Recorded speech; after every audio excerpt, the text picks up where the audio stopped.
Now, we've been talking about this attention and retention. In fact, here's a quote that I read years ago that it's a biological fact that you can't learn something unless you can relate it to something you already know. Now, let me just take off a very simple.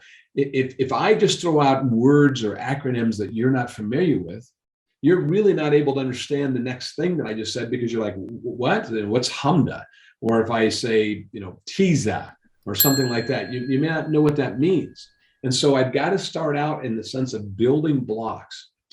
I got married 9 years ago, and my wife was a scientist at Pfizer. Now, you might think compliance is stimulating and fun. We would go to Pfizer parties where she worked with her friends, and I would listen to these chemical engineers and biologists and all that. And they were talking about half-lives and growths and lots of things. And I remember watching this, trying to get involved as an external, or as an extrovert. I want to be interacting, and I couldn't. And someone came up to me and said, "You don't really know what's going on." And they explained a few terms to me that helped me then be able to understand the next step, if you will. Think about that you can't learn something unless you can relate it to something you already know. That's why there's kind of 101 level, 201, 301, 401, or algebra 1, algebra 2. But then on top of that, we have to find simple ways to explain complex things.